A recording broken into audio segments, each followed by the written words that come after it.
Quand j'ai publié la première partie de cette histoire il y a 3 semaines, je ne savais pas encore tout. Je pensais avoir vu l'essentiel. Je pensais comprendre suffisamment pour parler. Je me trompais. Ce que je vais vous raconter ce soir est la suite et la fin. Pas parce que j'ai décidé de m'arrêter. Parce que ce que j'ai découvert ces 3 dernières semaines m'a convaincu que certaines choses doivent être dites une fois, clairement, complètement, et qu'ensuite on tourne la page. Ou du moins on essaie. 3 jours après la publication de la première vidéo, j'ai reçu un colis. Pas à mon adresse personnelle, à l'adresse de ma société d'édition, celle que j'avais utilisée pour louer le voilier. Une adresse que très peu de personnes connaissent. Pas de nom d'expéditeur. Cachet postal de Rennes. À l'intérieur, une clé USB. Et une feuille de papier avec 4 mots écrits à la main. Regardez la photo 31. La photo 31. J'avais numéroté mes 77 photos dans l'ordre de prise. La photo 31 était une des images de la salle de réunion, un des documents sur la table, que j'avais photographié en rafale avec plusieurs autres. Je l'avais analysé comme les autres. Des données, des graphiques, des termes techniques. Mais en la regardant à nouveau ce soir-là, en sachant qu'on m'avait spécifiquement renvoyé vers elle, j'ai vu quelque chose que j'avais manqué. Dans le coin inférieur droit du document, presque hors cadre, j'avais dû le couper légèrement lors de la prise de vue, il y avait un tableau. Petit, dense, des chiffres et des dates.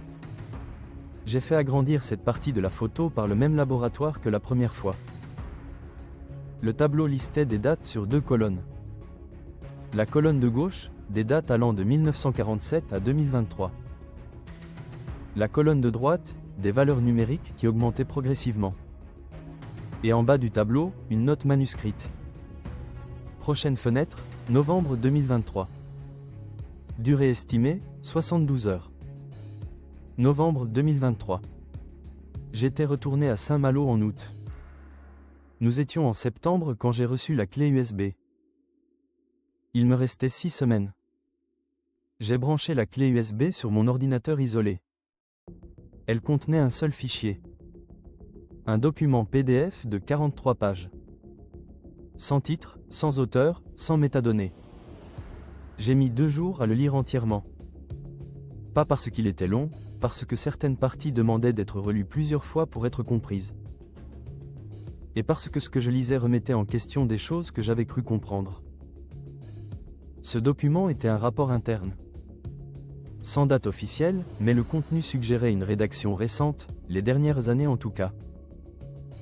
Il décrivait l'historique complet du projet sur l'île depuis 1947. Je vais vous en résumer les points essentiels.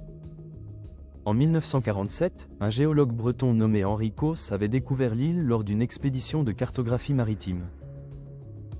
Il avait immédiatement signalé quelque chose d'anormal dans ses relevés, des mesures électromagnétiques qui ne correspondaient à aucun phénomène géologique connu. Il avait alerté l'administration maritime. L'administration avait transmis à un autre organisme. Cet organisme avait transmis à un autre encore. En 6 mois, l'île était classée et disparaissait des cartes officielles. Le premier rapport d'Henri Causse décrivait autre chose. Il décrivait ce qu'il avait vu sur l'île lors de sa première nuit. Il avait campé sur l'île. Seul. Il faisait régulièrement des expéditions de plusieurs jours seul, c'était sa méthode de travail habituelle. La nuit, il avait vu des lumières. Pas le phare de Saint-Malo à l'horizon. Des lumières sur l'île elle-même. Des points lumineux qui se déplaçaient lentement entre les arbres. Qui s'arrêtaient. Qui repartaient. Il avait écrit dans son carnet de terrain, carnet dont une reproduction figurait dans le PDF, une phrase qui m'a arrêté. Ce ne sont pas des lumières produites par des hommes. Je n'ai pas la certitude de ce que c'est. Mais l'île les reconnaît. Depuis 1947, les chercheurs sur l'île avaient documenté ces lumières de manière systématique. Elles apparaissaient à intervalles réguliers, pas quotidiennement, pas aléatoirement. Selon un cycle que les chercheurs avaient mis 20 ans à identifier et qui correspondait à une combinaison de facteurs astronomiques et géomagnétiques que le rapport détaillait en termes trop techniques pour que je les résume fidèlement. Ce cycle produisait des fenêtres. Des périodes de 48 à 72 heures pendant lesquelles les lumières étaient particulièrement actives. Et pendant ces fenêtres, autre chose se produisait. Des personnes qui avaient passé du temps sur l'île rapportaient des expériences que le rapport appelait pudiquement des intrusions mémorielles. Des souvenirs qui n'étaient pas les leurs. Des images, des sons, des sensations appartenant à des époques révolues. Comme si l'île téléchargeait quelque chose dans leur système nerveux. Pas douloureusement. Pas violemment. Comme des rêves éveillés, brefs et précis, qui laissaient après eux une certitude, la certitude d'avoir assisté à quelque chose de réel. La fenêtre de novembre 2023. J'ai pris ma décision en 2 jours. J'y retournais. Cette fois sans skipper. J'avais obtenu mon permis côtier des années auparavant pour un autre reportage et je n'avais pas oublié comment naviguer. J'ai loué un petit vedette à moteur sous le nom de la société d'édition. J'ai quitté Saint-Malo le 7 novembre au soir. La traversée a duré 8 heures dans le noir et le froid de novembre, ce qui n'est pas ce que je recommanderais à qui que ce soit. Mais j'avais un objectif et les conditions météo étaient acceptables, mer force 3, vent modéré. L'île est apparue dans le noir à 3 heures du matin. Et cette fois, même de loin, je voyais les lumières. Des points lumineux entre les arbres exactement comme Henri Causse les avait décrits 76 ans plus tôt. Pas des flammes, quelque chose de plus froid, de plus bleu, qui pulsait légèrement plutôt que de vaciller. J'ai mouillé au large de la plage de Galets. J'ai attendu l'aube dans la vedette, les yeux sur les lumières, sans dormir. Au lever du soleil, les lumières avaient disparu. Mais quelque chose d'autre était apparu sur la plage. Des empreintes. Dans les galets humides de la plage nord, des empreintes de pas. Allant de la ligne d'eau vers l'intérieur de l'île. Profondes, nettes, récentes. Des empreintes humaines. Mais les galets ne gardent les empreintes que quelques heures, ces empreintes avaient été faites pendant la nuit. Personne n'était venu par la mer, j'aurais vu ou entendu un bateau. J'ai suivi le chemin jusqu'au bâtiment central. Cette fois la porte d'entrée était verrouillée. Les voitures avaient disparu. Les fenêtres étaient obscurcies. Comme si le site avait été évacué rapidement. Sauf une fenêtre. Au rez-de-chaussée, côté haie. Entrouverte de quelques centimètres. J'ai fait le tour du bâtiment. Par la fenêtre entrouverte, j'ai vu que la pièce derrière était vide de meubles. Comme si tout avait été déménagé. Sauf une chose. Sur le sol, au centre de la pièce vide, un carnet. Relié en cuir. Posé avec soin, face vers le haut. J'ai réussi à ouvrir la fenêtre suffisamment pour me glisser à l'intérieur. Le carnet était celui du docteur Arnaud. Son nom sur la première page, son écriture sur toutes les autres. Je ne vous lirai pas le contenu intégral, c'est un document privé et certaines parties concernent des personnes encore en vie. Mais je vais vous en lire un extrait. Un seul. Celui qui m'a décidé à publier cette vidéo ce soir. L'extrait est daté du 3 novembre 2023. 4 jours avant que j'arrive sur l'île pour la 2e fois. Je sais maintenant pourquoi l'île a des souvenirs.